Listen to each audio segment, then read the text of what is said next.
Hello Reds, welcome along to All for United.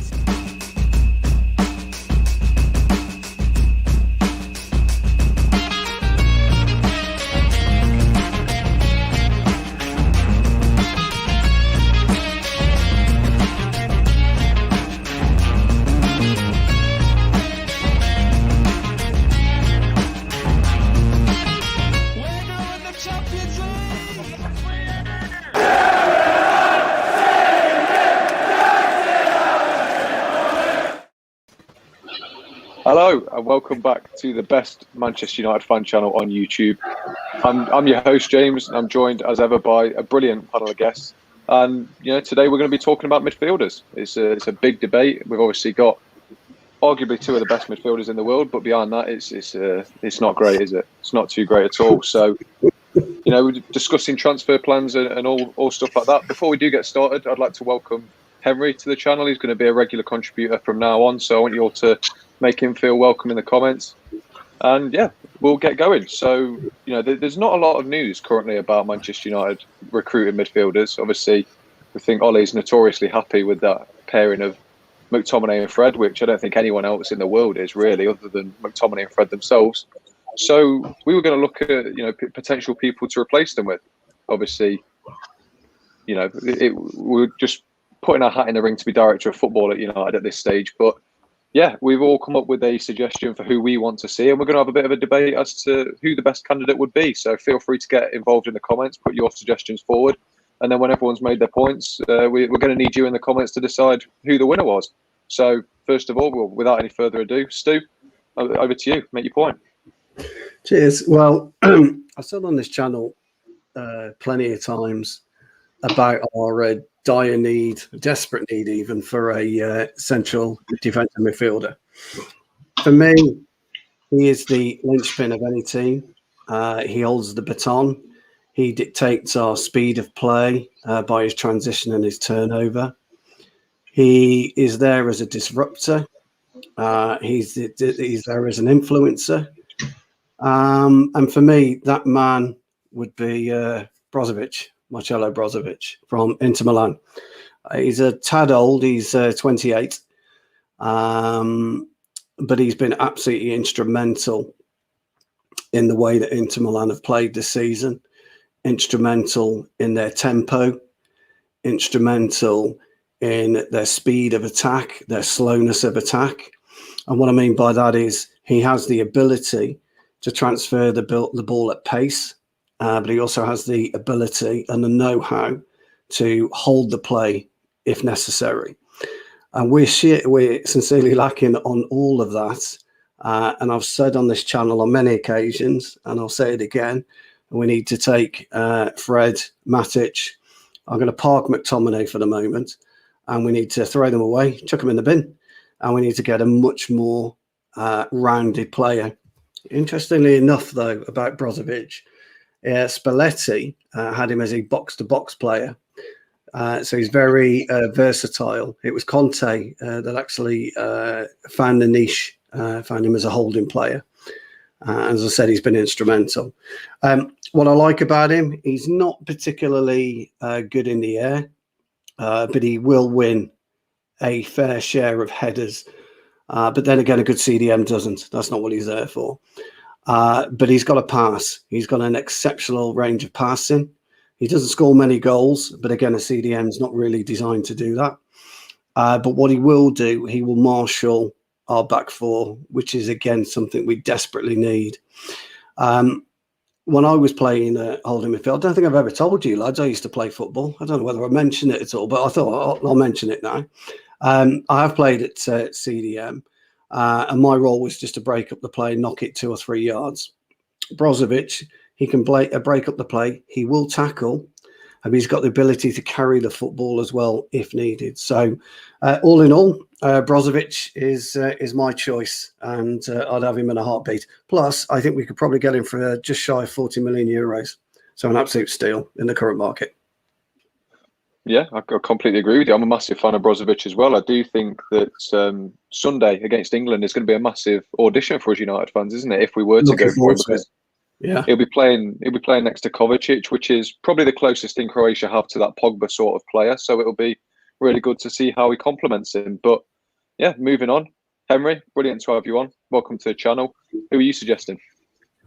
I've gone for Yves Bissouma, the Biss, the guy that I've to be honest, I've loved him ever since he got to Brighton. I know he's criticised heavily in his first kind of year there, but he's phenomenal. He really is.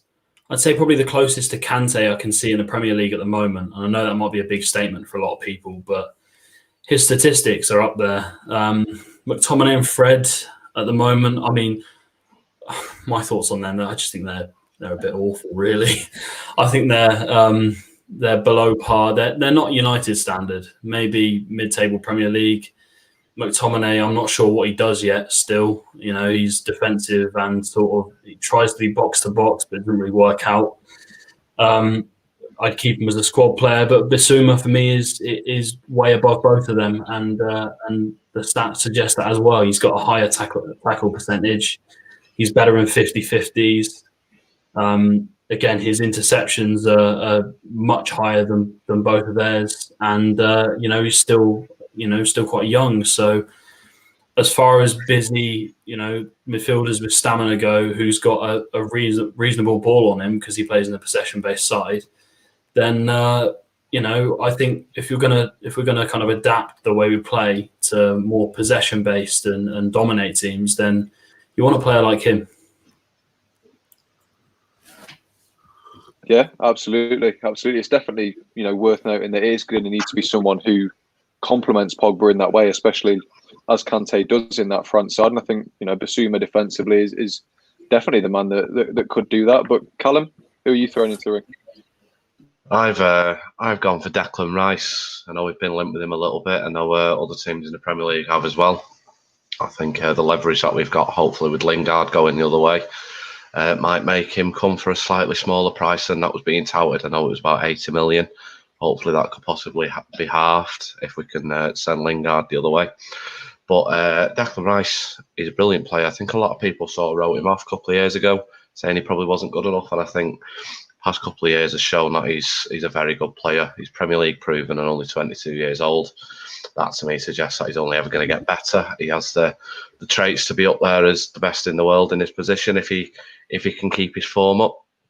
He's an all-round complete defensive midfielder in my eyes, and he's got a lot. He can pass the ball really well. He can bring the ball forward, and he's got a lot of composure on the ball and can tackle. It's exactly what you need as a defensive midfielder. You need someone to protect that back four, and Declan Rice does that perfectly. You've seen that at West Ham. He was pivotal in the charge for Europe as I think they finished 6th in the end. Against us, he actually played in front of a back three. And completely nullified the threat of Pogba, making some great challenges. Stopped Rashford on the wing to completely nullify our threat. And I think Stu would probably agree with this. But if we were to sign Declan Rice, it would enable us to have a single pivot on the pitch, which I think a lot of people would want, because it would mean possibly seeing Donny van de Beek a little bit more and bring out the best of Pogba and Bruno. Having that player there to allow more creativity on the pitch will definitely, it'll definitely bring out the best in those creative players, and especially with the likes of Pogba and Bruno, and hopefully with that signing we could bring out what we all thought we'd see in Donny van de Beek this season. You've seen that he's complete in that sense, because you've seen his relationship with Thomas Souček. Souček ended up being the top top central midfielder goal scorer this season with 13 goals, I think it was. All 13 of those goals coming from Rice being on the pitch alongside him. So you have that relationship at Man United, and there's nothing to me that suggests that he won't replicate the same form at United. You could have him alongside. Obviously I wouldn't get rid of Scott McTominay and Fred by any means. I think they're very good squad players. And I think they definitely do a brilliant role coming in throughout the season. Obviously, seasons are very long. A squad game is always needed, and having them there will be brilliant. But I think Rice would be that next step up to elevate us to that next level. You've seen that with West Ham this season with the European charge that they did. the relationship he had in the midfield with Susek. So I think if you brought someone like that to United, it'd really improve the whole team, because it'd give the defence that confidence and it'd give them that protection, knowing that hopefully we wouldn't concede as many silly goals. He's a good header of the ball as well, so you'd hopefully see that in set pieces. He'd improve us there as well. Possibly is the price tag. Now I'm hoping a bit of smart business goes on and hopefully Lingard does go the other way. Jesse Lingard's great, I think, but I do think his time at Man United is up. So there's no qualms in my eyes that we should be using him as leverage to try and get Declan Rice and add him into the squad. Definitely think my midfield signing would be Declan Rice 100%. There's many other options that we could go for. Like I just saw in the comments, indeed he would be good, but if I was going for anybody, it'd be definitely Declan Rice. Yeah, I can't disagree with you at all. He's obviously Premier League proven. He's got that English. He is English, sorry, and that's what Solskjaer seems to be going for at the minute. A bit of a Brexit rebuild, if you will. But yeah, Declan Rice is a quality shout. Ahmed, next, who are you sort of throwing into the ring? Well, mine is someone I've enjoyed looking at now for a long time. While I appreciate fair arguments on the likes of Declan Rice, Yves Bissouma, and others linked, Saul Niguez for me is my preferred choice. And hearing that he's likely to leave Atletico Madrid this season, there is a good chance you could nab him. We're already probably going to get Trippier off them if they aren't too stingy on the price. But with Saul, he offers something that I think you won't get with many midfielders. And having seen him back in the day playing with Rodri before he went to Manchester City, he played that 3-8 role. And if Oli did want to try something in the pivot with taking Fred out, I think Saul is disciplined defensively under Simeone, who tends to focus a lot on the defensive side of the game. He's also very confident with the ball at his feet. He can shoot from range. He's a wonderful box-to-box midfielder. He won't necessarily do that sitting job very often, but if United are going to be more fruitful on the counter-attack, I'd love for him to be that player for me. And it looks like he may move on, and I would be wholeheartedly happy if United got him, but you never know. I think he's, for me, the one I'd want to see wearing our colour red, not Bayern's colours of red. Good shout. Yeah, it's a very good shout. Yeah, I like Saul as well. I think he's an excellent footballer. I think you're right, though, Ahmed. He's just not quite what we need in terms of the sitting player. But wonderful talent. Wonderful talent, mate. Yeah, wonderful talent. Yeah, well, just on the Saul point, I'll come back to you, Ahmed. Do you think that he could be a partner to Pogba? You mentioned he's got that sort of defensive limitation, or do you think we'd need to sort of play Pogba somewhere else to accommodate him into the team? I mean, that's where we have that debate about playing him on the left again, isn't it? Because you start to worry a bit more about Marcus Rashford more if you play Pogba out on the left a lot, playing Saul in the pivot alongside whomever he wishes to play against. Yes, there's some issues with your actual wingers. You don't get the chance to play them as frequently as you'd like. But I just see that if you did try that system with Saul, if, say, he does turn, I'm hypothetically thinking, if he does appear in that position, Saul, and play alongside Pogba, you get a different approach from Manchester United on an attacking front. And yes, we will worry a bit more defensively, but I do think we'll score more goals. However, I am for the argument, we do need a defensive midfielder, but he is my nomination for me when it comes to just the out-and-out midfielder. Yeah, no, that's fair enough. Put your point well there. Benny, to round us off, who are you nominating? Well, I know he's linked to Arsenal, but Ruben Neves, mate, 24 years old. I think they're quoting about 35, 40 million quid in the press. That's cheap as chips, really, if you're thinking about a midfield player a defensive midfield player who could really do it all, to be honest with you. He top trumps Fred for me in passing. He can bring the ball forward. He's got a shot on him as well. And I'm not trying to besmirch Fred because he's all right, but if you're looking for someone that'll hit the target 8 times out of 10, 7 times out of 10 from a shot, Ruben Neves is your man compared to Fred. he's very, very tactically astute. He's technical as well. He's a UEFA Euro Nations League winner. He's played Europa League football. He's played Champions League football at a young age. So he has European experience. He's in the Portugal squad as well for the Euro 2020. Is that something he might have a little bit over Declan Rice, that he has played a bit of club European football? People might say, oh, yeah, it's only the Europa League for Wolves, but still it's European football. I know he's played Champions League football at a young age for Porto. So it is probably one way you're looking at and thinking, yeah, he could do a job, you know. And I think he's, I think I said it about ages ago, one of the shows where people, I think, where people were trying to come up with an alternative to Declan Rice, and I said back then as well, it could be a cheaper alternative. If we were to spend the money on Declan Rice, you know, if he's looking to spend that big chunk of money elsewhere, like on your Sancho or like on a striker or whatever, you know, you're looking at Ruben Neves there, as I said, 35, 40 million.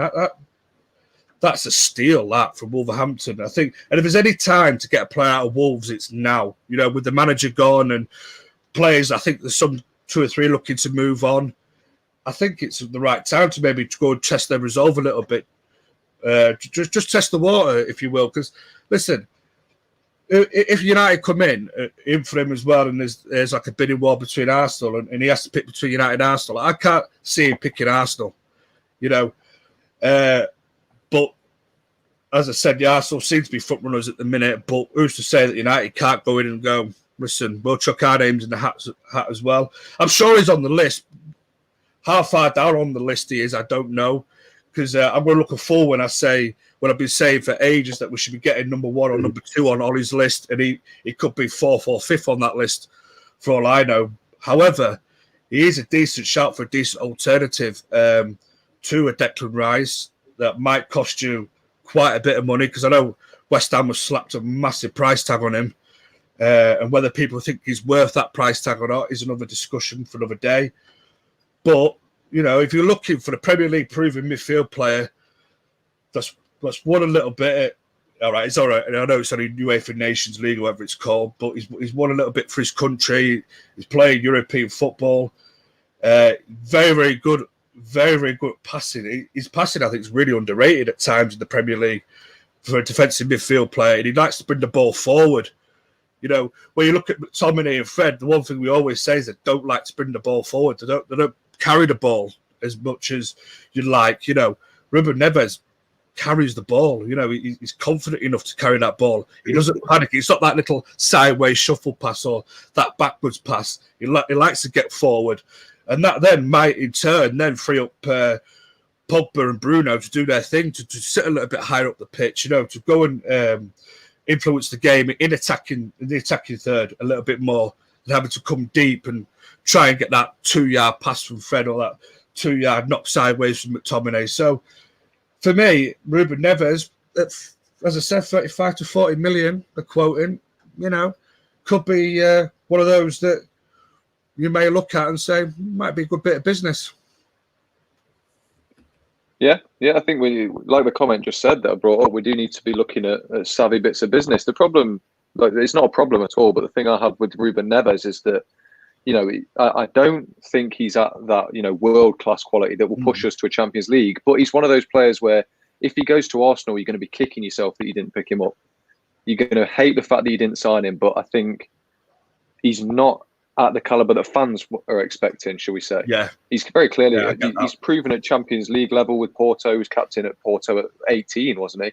And then you know, he's Premier League proven with Wolves. So there's definitely much worse signings, and I do really like the suggestion. And 35 million is a steal for him, but you will always have those sort of question marks, won't you? Well, absolutely, before we hand it over to the comments to decide who they're taking, I'm going to throw my sort of hat in the ring. I'm going to go with sort of a left field shout. I'm going to go with Palhinha from Sporting Lisbon. I think if we're talking about savvy business, I think he'd be probably the one to go for. You know, his attacking output isn't at the likes of, say, maybe a Neves or a Saul or maybe even a Brozovic. But if you're looking for someone to sit in front of Harry Maguire and whoever we bring in at centre back, then Palhinha is your man. You know, he's gone down that N'Golo Kante sort of route of developing his career over time. You know, he's 25 now. He's not a youngster, but multiple loan spells. It's been a slow build up to the top, and now he's at that level. He's got himself a load of accolades over in Portugal. He's very highly regarded, and he's sort of nailed on to be that Portuguese holding midfielder at the Euros as well. So it'd be very interesting to see how he does, especially alongside Bruno Fernandes. And that's the thing in my eyes. We're looking for a player to not unlock Pogba and Fernandes, because I think they've been unlocked this season, but to really give them a base to shine. Because I think Pogba, we saw against Roma when he's pushed deep, he can't flourish. And I think Palhinha gives you that defensive stability. He's got a good passing range as well. Obviously, only one goal this season, so he's not going to be a goal threat as such. But you know, that'd be my suggestion. There's rumours he could be available for about 15 million, but I don't see that. I think you're looking closer to 30. But yeah, I'll leave that there. Do let us know in the comments. Be sure to let us know who you would want. We'll sort of take a popular vote and decide who won. But we'll carry on with the discussion, because we're looking at midfielders here. And I wanted to ask you this question. Are we assuming that we're looking for a partner to Pogba, given that he's got 1 year left on his contract? We're not sure whether he'll re-sign. So are we looking for a partner for Pogba, or in your mind, are we looking to sell Pogba this summer while he's still got a little bit of value? I'll come to you first. Yeah, it's a bit of a tricky one, isn't it, Pogba, the enigma? I guess in many ways, I would like to see him stay, because I think when he's on his game, he's an exceptional talent, as we all know, and he has the ability to unlock tight matches. And sometimes if Bruno's not in his game, then Pogba's been one to step up. With regards to a partner, you're absolutely right. Every good CDM has a player alongside them. Kante's got Mason Mount as an example. I think indeed he's got Tillemans. So they're good, and Souček and Rice, as Callum pointed out. So those partnerships do kind of spring. But your CDM really is the one that dictates. So he's not really a partner for anyone in the midfield. He allows players to flourish. That's the idea of a CDM. Most people, I've seen a couple of bits and pieces on Twitter, who happened, unfortunately, to be morons who don't understand the game of football, don't understand what a CDM does. And he kind of allows players in and around him, such as we said, Pogba, Van der Beek. That would enable Bruno to play further up and really, really run with his goal threat. It allows his players to really punish teams. We can get at them more. As I said, if you can get a CDM that's got a quick transition and also has the ability to slow the play, it makes you much more of a dangerous attacking lineup. And that's what we need. But going back to your question with regards to Pogba, well, I don't know. Do you sell him, don't you? Conventional wisdom would say yes, because he's still worth a chunk of money, a good chunk of change.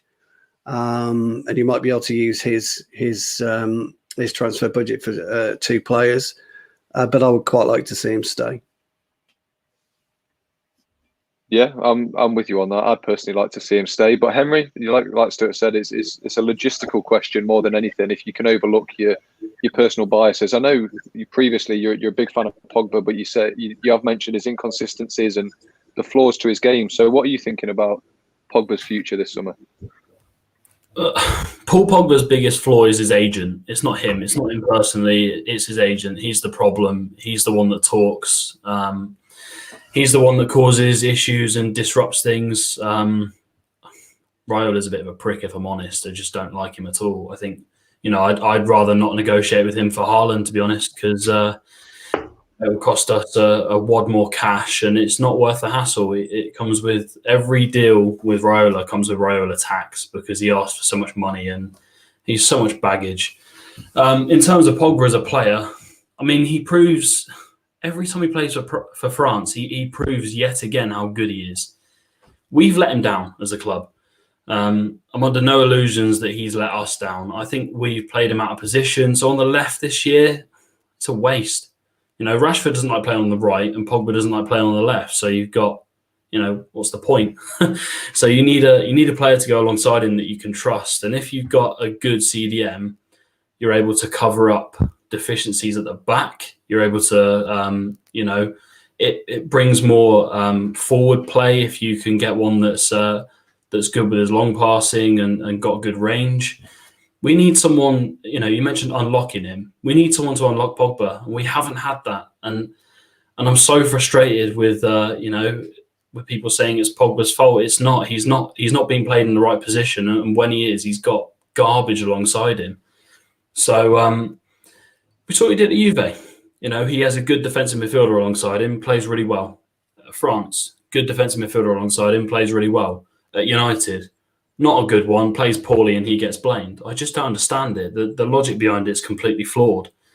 He's a phenomenal player. I think he's one of the best midfielders in the world, still box-to-box midfielders. I think he's one of the best in the world.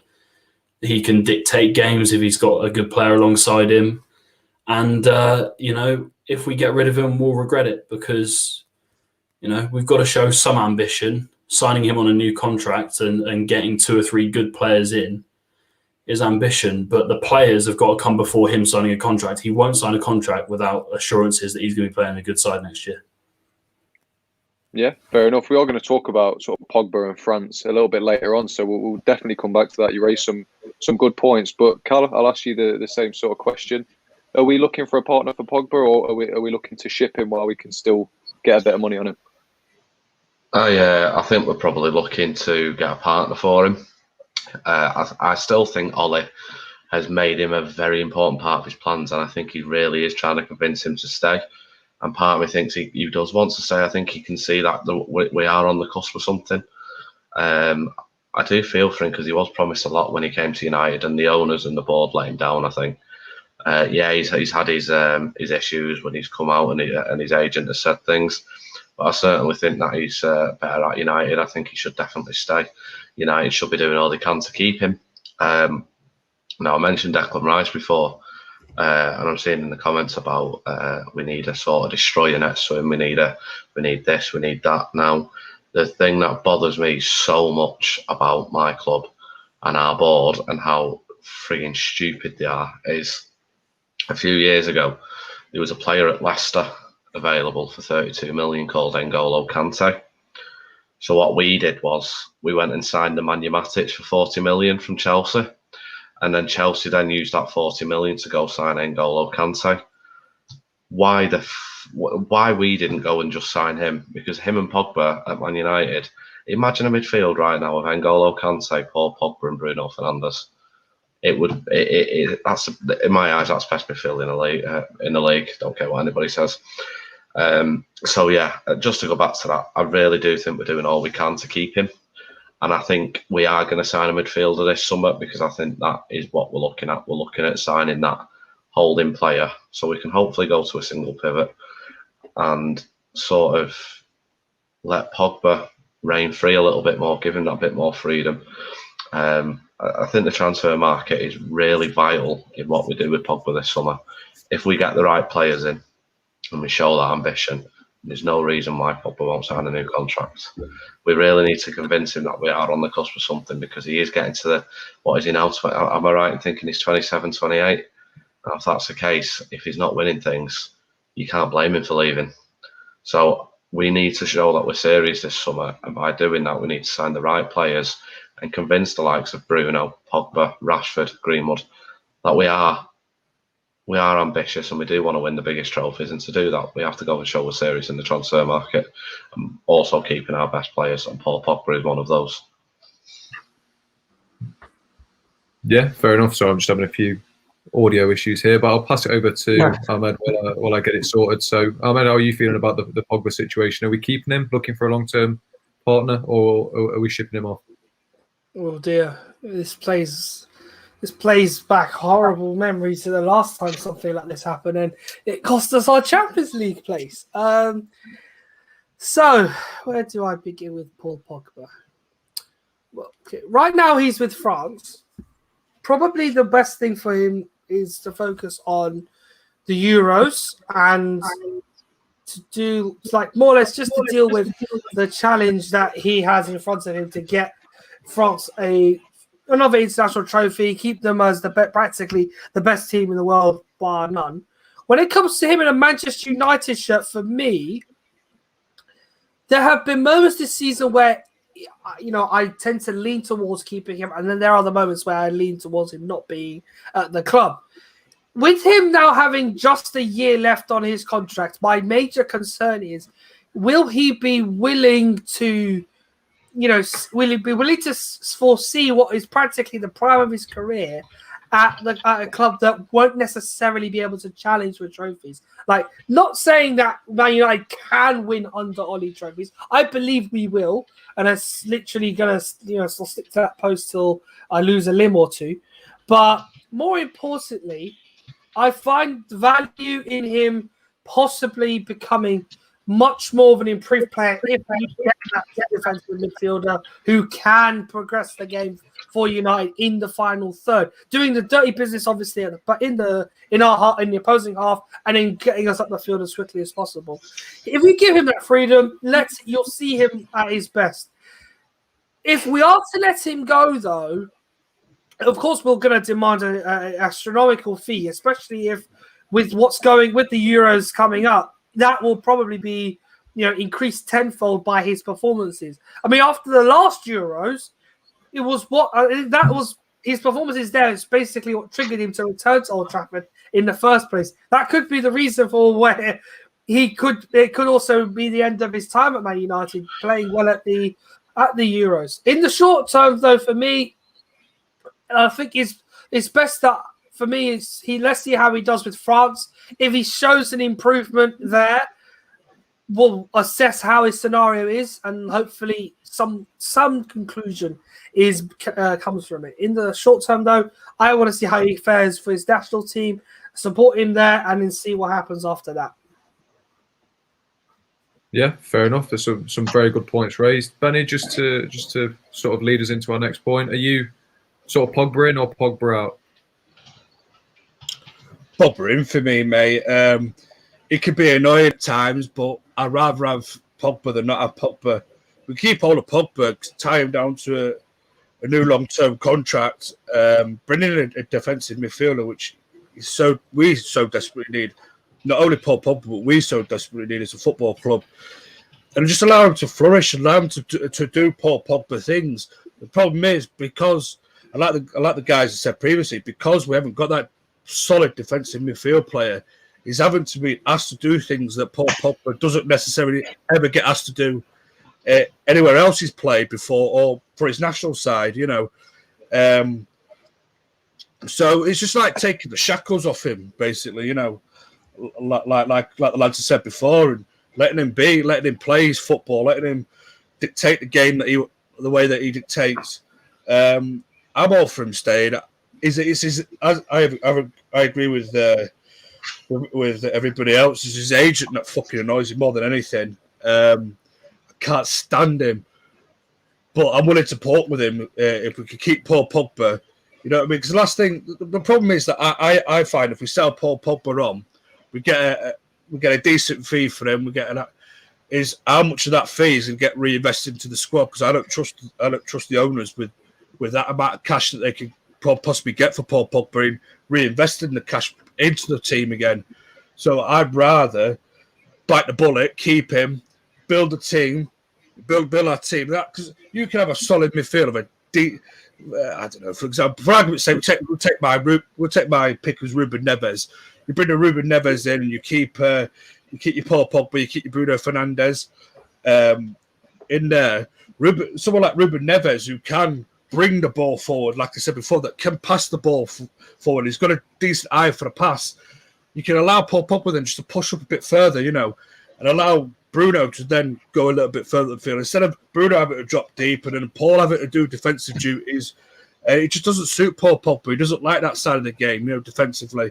And I think that's where his Achilles heel is Paul Pogba, because if you ask him to do, and that's where we seem to give away free kicks and penalties, because Pogba, that's not Pogba's game. Pogba's game is not this defensive midfield. He reminds a little bit of Paul Scholes. He cannot tackle.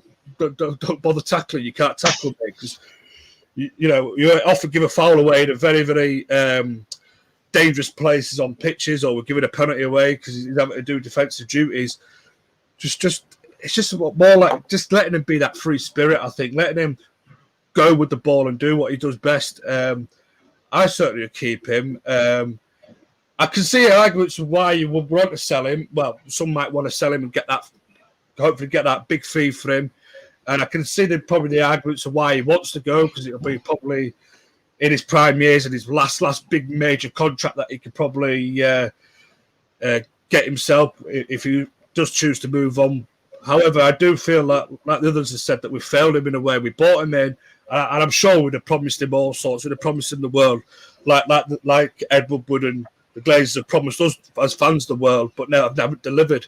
So let's hope we can keep him, get in the players that we need to get in, and let him flourish. But that's all I've really got to say, really, to be fair. I'd love to keep him. I hope he stays. I hope we can build, because we get a decent defensive midfield player in, and we keep Pogba, and along with Bruno Fernandes, we've got a strong midfield there, with Donny van der Beek in the wings as well. He'll come back, and hopefully he'll have an improved second season, and he gets more of a chance. We've got a strongish midfield there. And McTominay, I think, will be a decent squad player, and I'm not sure what will happen with Fred then, but we just need to let the shackles off him. I think I agree with the lads. Yeah, I'll make it unanimous. I completely think that Pogba's the heart of this team. I think technical ability-wise, he's probably better than Bruno Fernandes. Obviously, Bruno Fernandes is more effective, but I think in terms of a technical player who's going to, really make an impact on this team, I think Paul Pogba is your man. Go on. Just as you mentioned that Bruno's not as technically good as Pogba, he's just scored another goal for Portugal. An absolute worldie. Was that 2 goals and an assist tonight for Fernandes and a 4-0 win? Mate, he's different gravy. What a man he is. What a man. What a player. Unless your name's that Johnny FX who doesn't on Twitter. Please don't remind me, man. He reckons one matters better than Bruno Fernandes. I'll leave you with that one. Matters wonderful, but come on, Bruno, mate. Yeah, Bruno, exactly.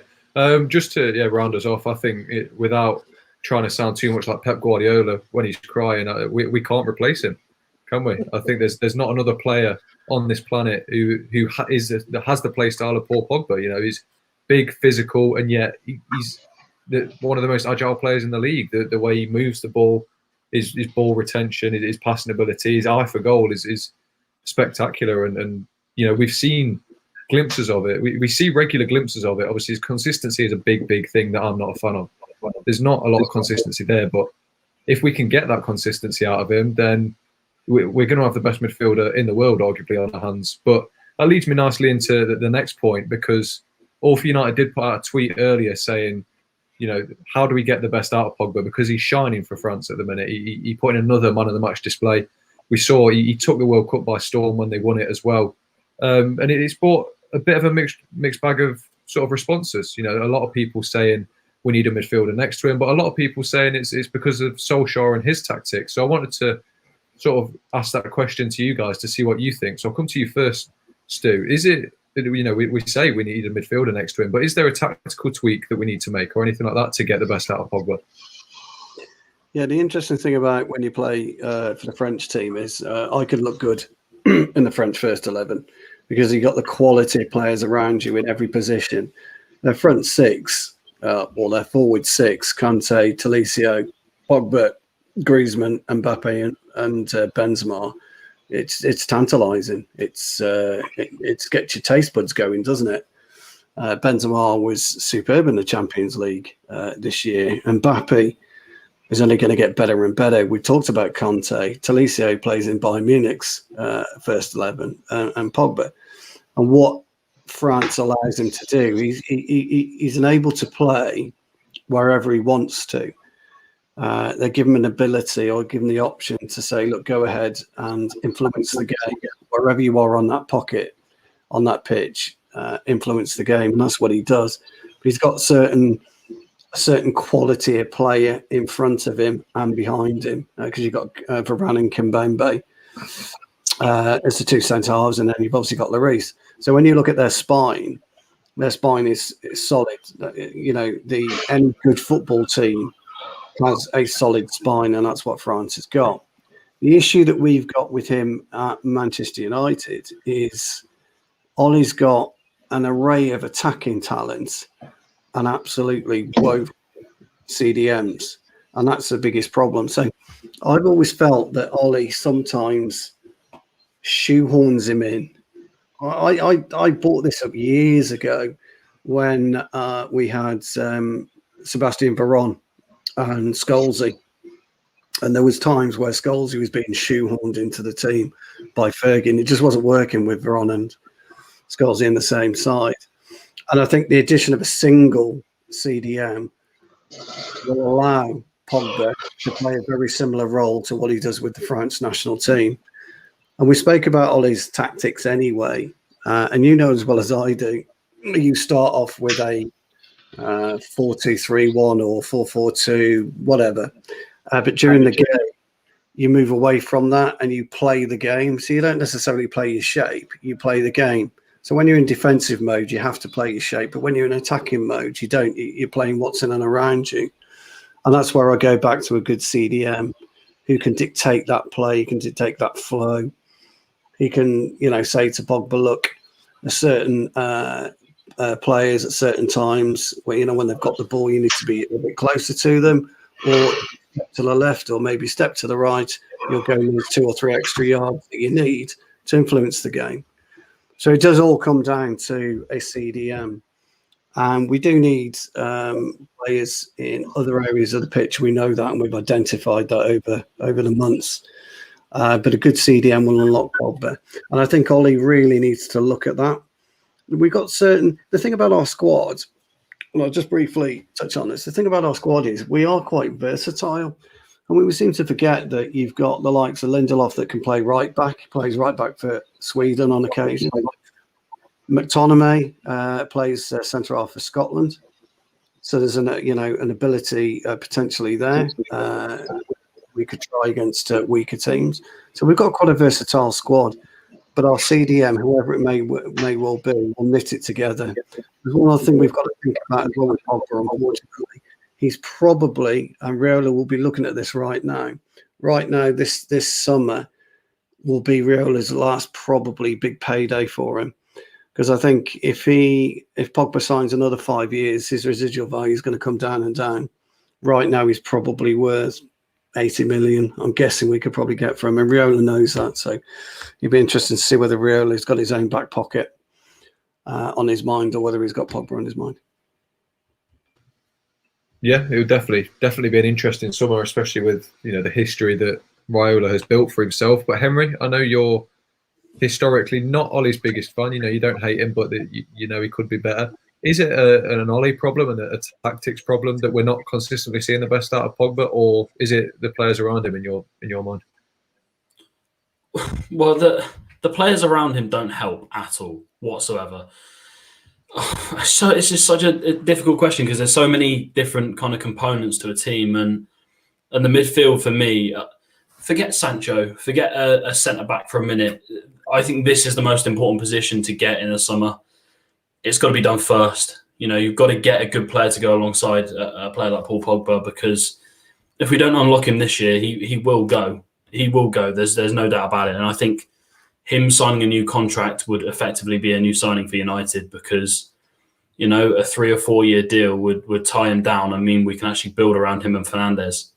So that's critical for me. McTominay and Fred. I always ask the big question.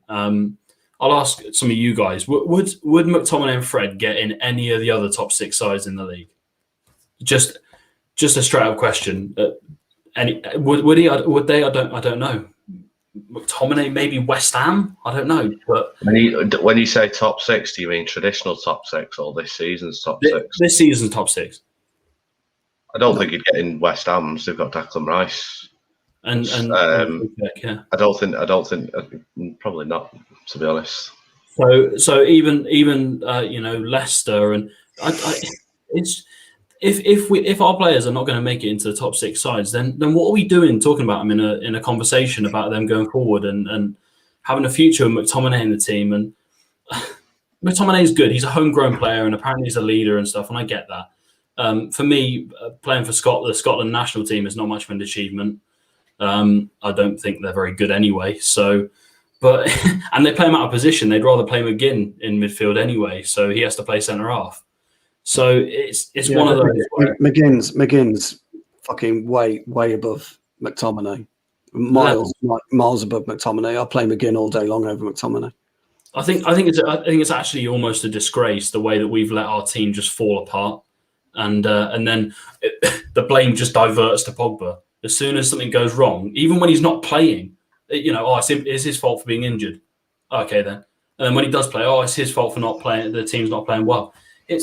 I wouldn't blame him for wanting to go at all, but I'm tired of people pinning the blame on the wrong players, and Solskjaer's played him on the left hand side. I can sort of understand it because he can't trust one of the DMs on their own, so I sort of get that. But again, Pogba on the left hand side, counter attacking football, it's almost a disaster. It really is. So if we want to win the big games and challenge for the big titles, he is the key in this side. Putting a player alongside him is more important than getting Sancho. I'd rather fork out a little bit more money on a really good CDM, because all the other sides in the top half of the Premier League have a good CDM. They all have a good CDM. We're the only one. We're the only team that rely on 2 players to do one player's job. That just destroys the team. So. Yeah, my thoughts on that is I'm just incredibly frustrated with how this team's been allowed to rot over the last few years, and academy players don't solve everything. Yeah, I mean you don't win anything with kids, famously said, but who knows? We might just. Callum, I'll come to you. What are your thoughts? Is it the personnel? Is it a personal Pogba problem as well? Is it him not performing, or is it something that Ollie needs to fix? Ultimately, we need to remember, and Henry's right, the reason why this team has been rotted is because it's been allowed to happen by people in charge who don't care about the club. We all know that. Now, Pogba does get blamed for a lot of things. Now, I've never known a footballer and a manager, for that matter, in Ollie, but I've never known a footballer come across so much scrutiny because he doesn't score 100 goals a season and assist 100 times a season than Paul Pogba. It is mental. I wouldn't blame him if he wanted to leave, but Henry's kind of spot on. We are the only team who seem to have 2 players to do one role, because neither of those players are good enough to do that one role on their own. Now, I half disagree. I think McTominay and Fred are very good squad players, but the main issue is Manchester United's hierarchy have allowed squad players to become first teamers. There's way too many of them in that first team who shouldn't be. They should be the kind of player that played 25, 30 games a season because Bruno's a bit knackered. I love McTominay. I think he's a very good player. But again, he's a very, very good squad player. He's a versatile player. Like, he's a Darren Fletcher. He's someone that when the main midfielders need a rest, you bring him in. And a half set for Fred. I think Fred's a very good squad player. But we need, City have got Rodri or Fernandinho. Liverpool have got Fabinho. Tottenham have got Højbjerg. I can't remember who else I've not said now. Leicester have got Tielemans, like brilliant players. Why? McTominay and Fred don't get in any of those top 6 teams. He's right, he really is. And when you put it in that perspective, you really think, wow, improvements are needed. And the problem is, these improvements haven't happened when they should have happened last season. Now, Chelsea went last year and spent, £250 million? Why didn't United do that? United have the funds and the capability to do something like that, but they don't because of the owners.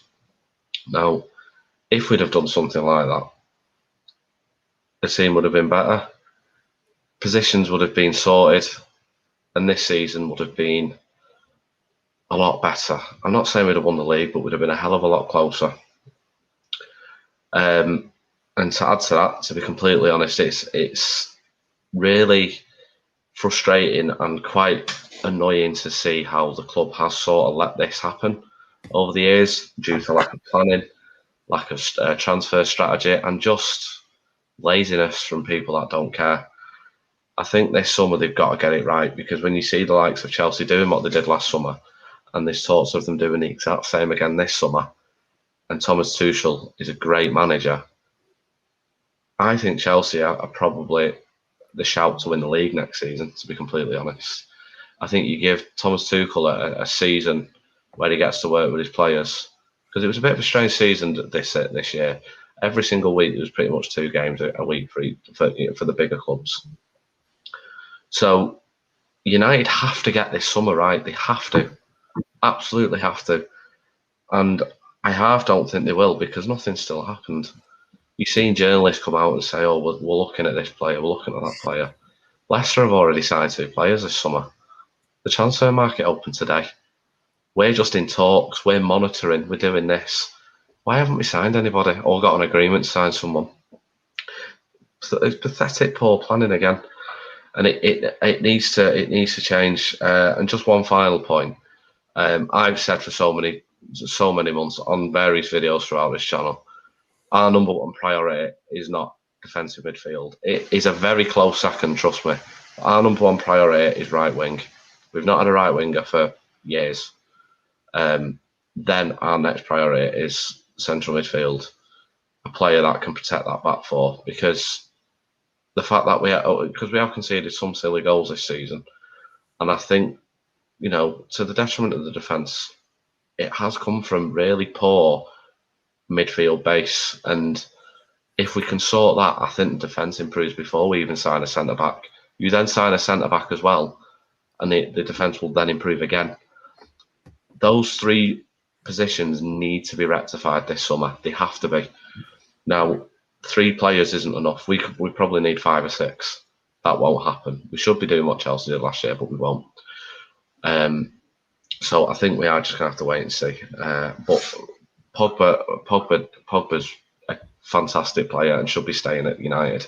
And we need to be doing everything we can to keep him. And we need to be doing everything we can to show that we've got the ambition to win the trophies for these big players in our team. So we'll just have to wait and see throughout the summer. Yeah, so it's a good point you made on the players in front of, the defenders. The players in front of the defenders, because you look at towards the end of the season especially, look how many individual errors Fred made that led to goals. Off the top of my head, I can think of Aston Villa, the away leg in Roma as well, where Cristante scored that incredible strike. So, you know, it's an incredible point you've made about how they do need protecting. You know, we probably do have a good 4 defenders there. There's just no real protection in front of them. But I've been eager to ask you this question, Ahmed, especially since your suggestion for the midfielder. What are your thoughts on how to get the best out of Pogba? Because, you know, if we bring in a player like Saul, do you think that will continue to restrict him? Look, I don't. Sorry, go ahead. Sorry, I just wanted to quickly add. Look, I'm not an expert on the French team, but I think the likes of someone in a single pivot like a Declan Rice would do that. I think it would bring the best out of him. You see that defensive midfielder or that holding player who can tackle and win the ball back would bring him, because that's not what Pogba does. That's not his speciality. And if you can do that and just roll the ball to him and give him the freedom to give the creative players to go forward with the ball, then we'll see an improvement in Pogba. I think Declan Rice would be the ideal candidate for Pogba to do that. And if we sign him, it'll show we mean business, and it'll hopefully convince Pogba to stay. You know, the interesting thing about this debate is I've been talking about a formation for months, and I get laughed at every time I bring it up. But that is a single holding midfield player. It's the basis of it is that single holding midfield player, and you'd see the best of Donny van de Beek with it as well.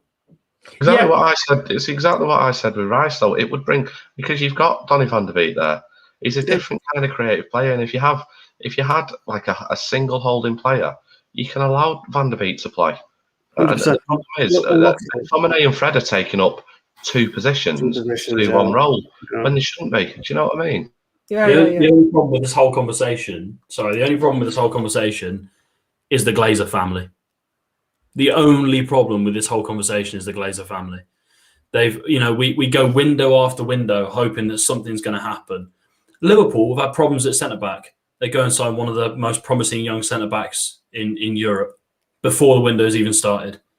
I can't quite comprehend how far behind we are and how slow we are to make transfers. And the statement that Joel Glazer, the points that he put out to the fans forum, bollocks.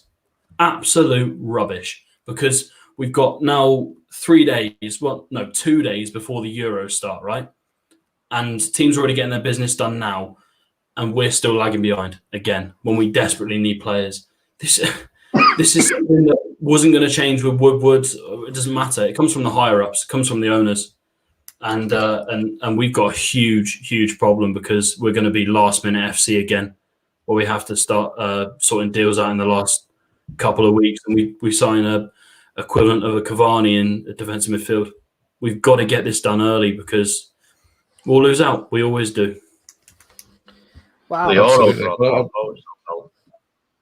Yeah. Wow. I'll pass it over to Ahmed anyway.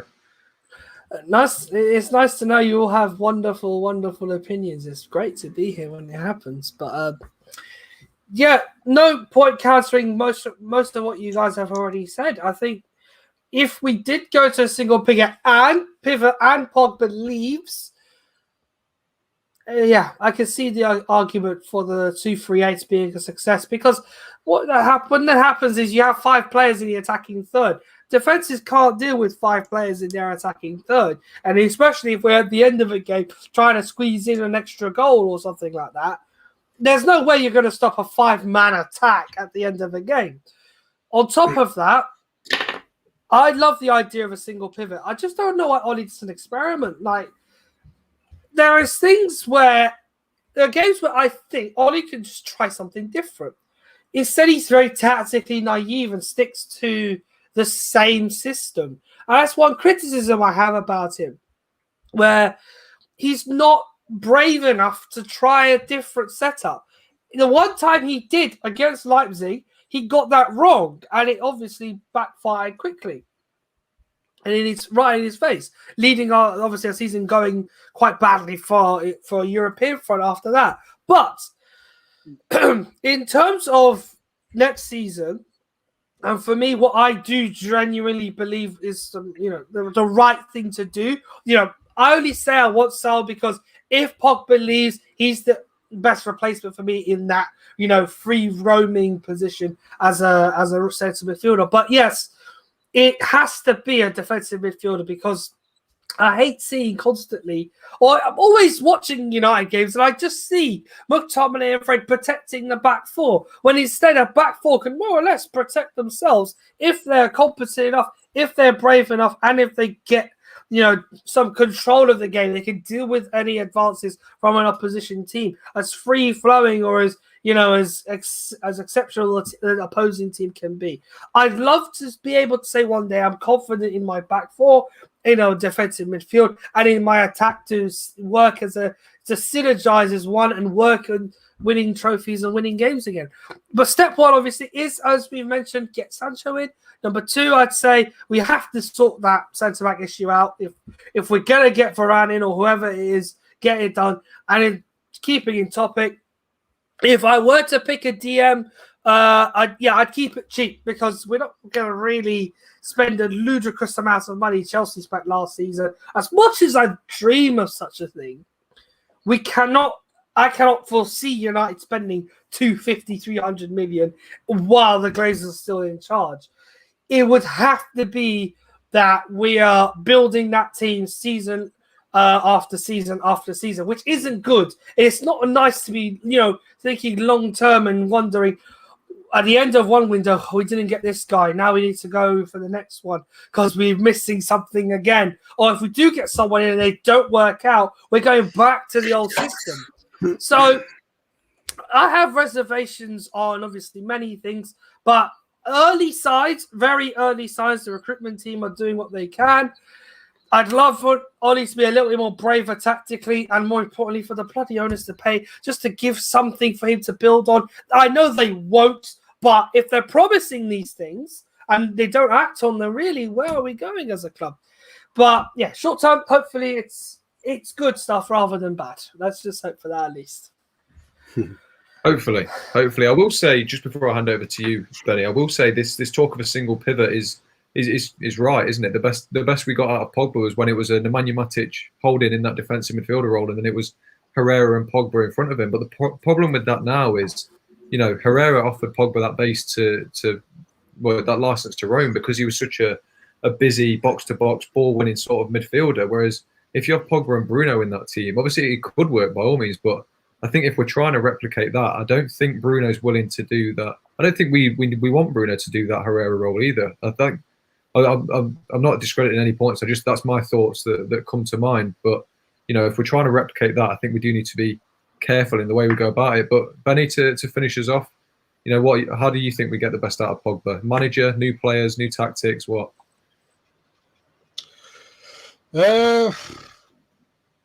Definitely new players, mate. We definitely need a DM, like just a single one. Like the boys are saying, we're wasting a position there by having Fred and McTominay both doing the same job. On McTominay, like I said before, though, people are saying, will he get into whatever top six side? Yeah, I can see he's not a starter, but as I said, he's a solid squad player. He's like Callum said, someone that'll come in 25, 30 games a season. That will give you, that'll never let you down. It'll always give you an absolute 100%, So you need players like that around. And I know he gets a lot of criticism, McTominay. People are saying, oh, Scotland's not a great national. Scotland were never a great national side, but it's not his fault that he's played for Scotland. He's chose to play for Scotland because of his family or something. I think that's why. It's not his fault. The rest of his Scottish teammates are letting him down and that. And if he's playing centre half, It's just another blow to his string, just like John O'Shea, for example. Another one that could play central midfield, defensive central midfield, but also play centre half, but also play right back. You need those utility players. I call them utility players. You still need them utility players in your squad, especially if you start getting injuries. You always need the next best backup down. And I think he's someone like McTominay is a solid squad player. I certainly wouldn't be looking to move McTominay on. It'd be Fred if it was anybody. I'd move on. But I'm with the guys though as well. Though, how are other teams already signing or had a gentleman's agreement at least to sign players, and yet we're still sat on our asses doing nothing? We're so slow. Under Sir Alex, he'd have had everything pre-planned, and we used to sign people before the transfer window even opened. We used to have that gentleman's agreement at least. We'll sign this player, and as soon as the transfer window's open, bang, we're getting our business done early. Now it's like the lad said, we're at last minute FC, everything's rushed. What the hell are we doing? Who's helping Ollie plan the transfers? Who's pushing it to the next level? Who's trying to get it over the line as soon as we can? There's just questions upon questions again. And we used to be run like a proper football club, like Manchester United. We used to flex our muscles like we're the biggest club in the world. If we wanted a player, we'd usually get that player 8-9 times out of 10, and we'd have it done pretty quickly. These days, it's just baffling how it takes so long. And all you always hear is, we're in talks. What the hell are they doing? Are they still doing the old typewriter? They're sending Morse code? What are we doing? Surely you should be locking yourselves. Well, obviously you can't because of the pandemic. You can't lock yourselves in the room, but surely you'd be on Zoom meetings or whatever it may be, dusk till dawn. If it comes to that, get the bloody deals done. Act like a big football club again. Let's be astute about our business as well. Let's not just sign players for the sake of signing players. Let's have a proper plan in place. We should be looking at players like your Neves is around the leagues. If Declan Rice if the Glazers are not willing to spend money on Declan Rice, who's the next best option? You know, you got Tielemans at Leicester, you got Ndidi at Leicester, you got Neves at Wolves. You know, why are we not like going around there? You know, asking. You know, not saying that any of them will leave. Like, well, Neves might from Wolves, but not saying you probably get Tielemans or Ndidi out of Leicester City. But where's that little? Have we got somebody in there that just send it like a little poke in the nose, and so to speak, going, would you sell Tielemans? How much are we looking for if you would? You know, testing the water type thing. We used to be so good at that. Now it's like we're not twiddling our thumbs. And in terms of tactics for Ollie, I think we've all been there, haven't we? I love Ollie to bits, and sometimes you left scratch your head going, what's he doing? You know, tactically. But and to be fair to Ollie, he's still, in terms of tactics, I think he's still learning on the job, really, you know. And let's be fair, he's having to play the two holding midfield players because he can't trust anybody else. He can't trust Fred on his own. He can't trust McTominay on his own. Because he hasn't got that world-class CDM there. He hasn't got a CDM which he could trust in a single pivot type thing, you know. So you're looking at... So his hands are tied, and when he does go a bit adventurous, like he did in the Europa League final, we look all over the place as well, still a little bit. So it's like, you know, Ollie's got a lot to learn as well. But as has everybody, nobody's the complete article. Everybody learns on the job, you know. And I think we've got to like give him the best opportunity to learn, to go forward tactically, to bring this team forward, you know. And we need to give him the best players that we can. And as I said before, like I said many times in the shows, number 1 or number 2 on his list, we should be bringing them in. And I'm probably looking a bit of a hypocrite when I say about Ruben Neves, because he's probably 4 or 5 on the list for all I know, you know. But we need to be making sure that we're getting his top signings in, not the signings that may be 5th, 6th on the list. Where's his top 2? You know what I mean? His top 2 last summer apparently was Jadon Sancho and Jack Grealish. Look where we'd have been with a Jack Grealish this season and a Jadon Sancho. And fair enough, we'd still be struggling because we had no CDM, but that would have been 3 positions sorted there, you know. And then you're looking at a CDM. This summer could have been a summer where you splashed most of your major cash on a CDM, but now we're still having to fix holes where the CDM's not the main. Sorry, the CDM is still a main priority, but you've also got possibly a centre half to go with that, maybe a right back to go with that, a right midfielder still, or possibly a striker. So it's like we're not filling in holes. We're just like trying to get in these. I think you're looking at like a future long-term plan. Like they're getting in people like Ahmed, Palestri, and everything, which could go on to be great players. But we also need players for the here and now. We also need players that will challenge for league titles, that'll help us go far in the Champions League. I just don't get the Glazers sometimes. Surely you take a hit in the back pocket for a season or two, build a decent squad up, and you imagine how much money they'd rake back if we was to be successful in the league, to be successful in Europe, you know. And all the sponsorships will come flooding back to them. They'll all wanted to they'll be begging you, they'll be knocking on the door going, please allow us to sign to your brand, to Manchester United, because you're successful again, you're winning trophies, you're in the headlines for all the right reasons. At the minute, we're in such a mess that, you know, sponsors are getting put off because fans are getting on the backs of the owners, and fans are also then trying to boycott sponsorships, you know, and it's an absolute mess at the minute. And I just feel if the Glazers are really, really, really sincere in the words, they will give Ollie. I'm not saying give Ollie the whole massive lump sum this summer, but over the next couple of summer transfer windows, really give him a good, decent-sized budget to go out there, get the players that he needs, and allow us to go forward as a football club. Instead of trying to look for these like a cheap alternative and a quick fix by bringing in players that possibly Ollie doesn't want, or players that are like further down the list and trying to ask him to work miracles. Let's not ask Ollie to work miracles, because at the minute, let's be fair, he has worked miracles getting this squad with a number of holes in a number of key positions to second place in the league. Let's help him then go a step beyond, you know. But yes, I am living in dreamland, mate. Yeah, I always do, unfortunately. But let's just give him the opportunity, let's give him the chance, and then we'll take it from there. We're allowed to dream, Ben. Don't worry. No, mate, I know. I'm forever dreaming. Can I ask one quick question? What is the point in having Murto and Fletcher in this negotiation team or director of football? What's the point? You'll see at the end of July on that, won't you? Yeah, you'll see at the end of July on that one, won't we? Yeah. And it, unfortunately, here's the thing, and Benny's right. We're all right, really. There's a frustration about how long it takes to do business. Look, the reason we used to do business early in the past was Fergie was off on his holidays in July. Period. The end. For 2 weeks, nothing would happen. And if he didn't get what he wanted, then Gil would know about it. So everything was done. Fergie would fuck off to south of France for 2 weeks, and then he'd come back and pre-season would start. That's how it used to work.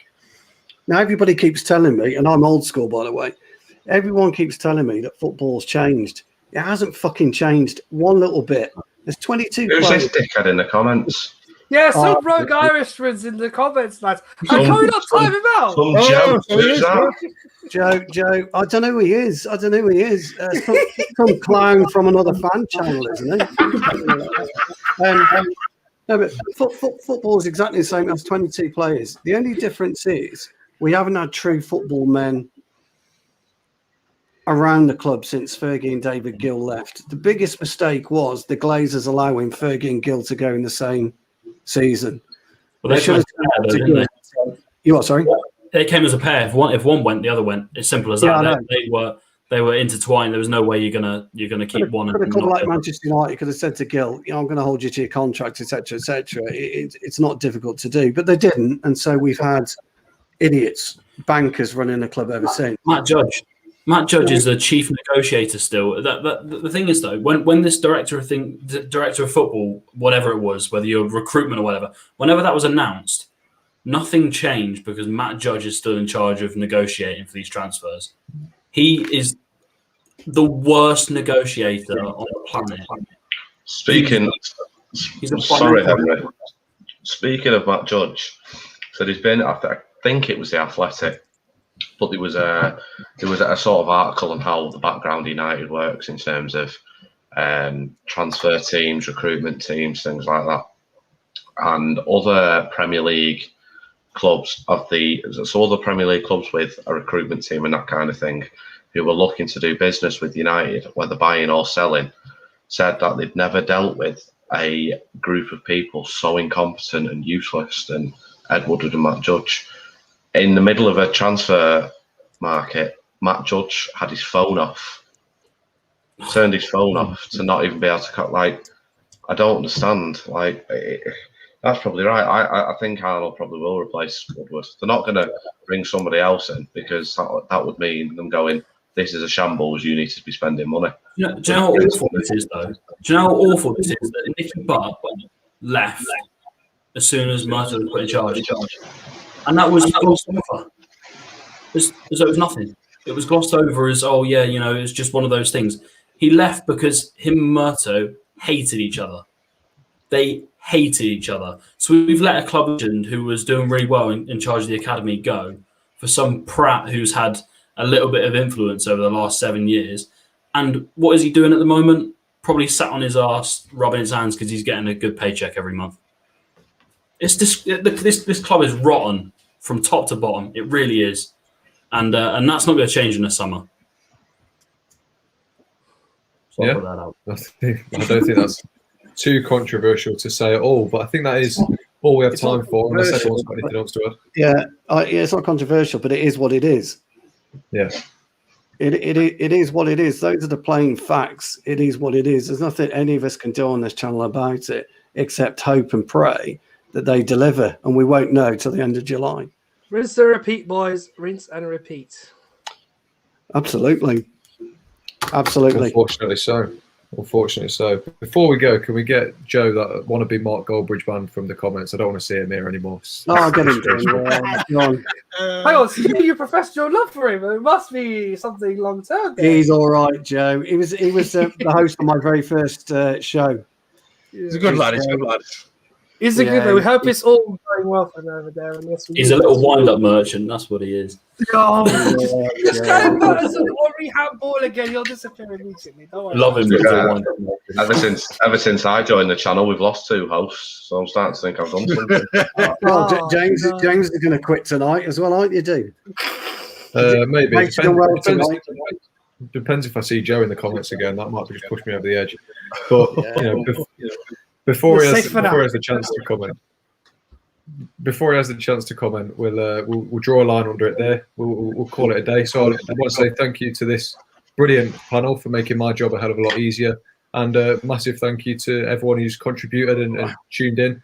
Be sure to, before you go, to like and subscribe. We're aiming for, is it 3.5K or 4K? Is that the next milestone? One of those two anyway. It'll be a big milestone when we hit it. So make sure you subscribe and help us out. Stay tuned as well. We've got a lot of good stuff coming for you over the Euros. So stay tuned for that. And yeah, thank you for tuning in, and we'll see you next time. I really should have queued up the outro, shouldn't I? See you next time.